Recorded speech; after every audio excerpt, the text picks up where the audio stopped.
This Texas high school stabbing just went from a kind of local tragedy to really a national firestorm, with issues of race, self-defense, social media, all driving the narrative.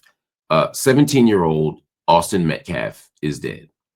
17-year-old Karmelo Anthony is facing a murder charge.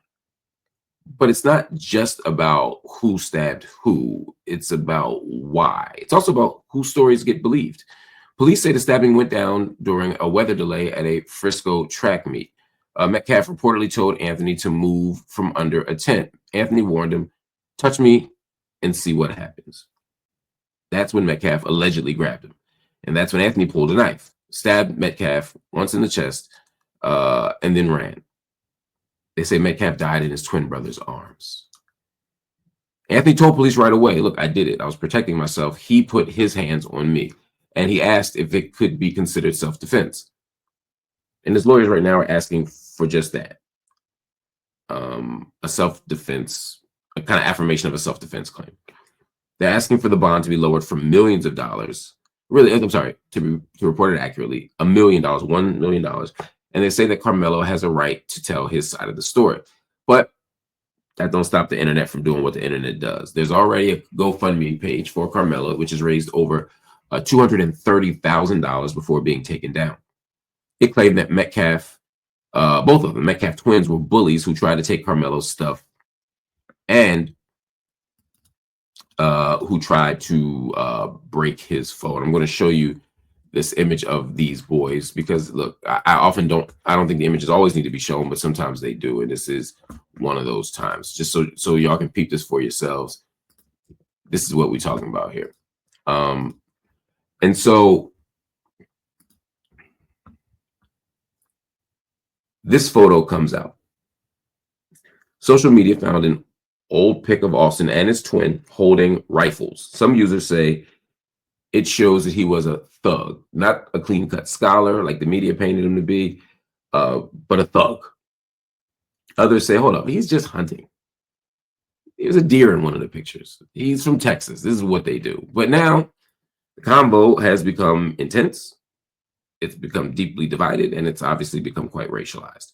Internet personality and filmmaker Tariq Nasheed tweeted, a suspected white supremacist named Austin Metcalf demanded honor student Karmelo Anthony give up his seat like it was the Jim Crow era. Karmelo defended himself. The Daniel Penny case set this precedent. Then that tweet set the internet on fire, especially Black Twitter. Because this isn't just about two students. It's about how white kids with guns get framed as just being outdoorsy, while Black kids defending themselves get charged with murder. Austin's father say his son was a leader. He was the MVP of the football team. He had a 4.0 GPA. Carmelo's dad said his son works 2 jobs and has a 3.7 GPA. He's not a thug. He's not an aggressor. We'll get to the bottom of this, hopefully. But the question is, was it murder? Was it self-defense? How do power and race and the state get implicated in all of this stuff? This is a complicated conversation, but what we don't want to do is reduce it to a whodunit.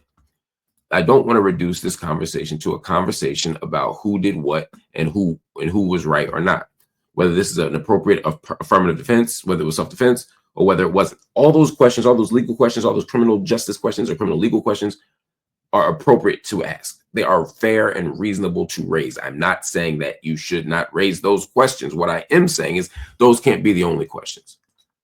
We have to raise questions about the discourse itself, right? Why does a Black boy have to be an honor student to even be seen as potentially eligible for protection from the law?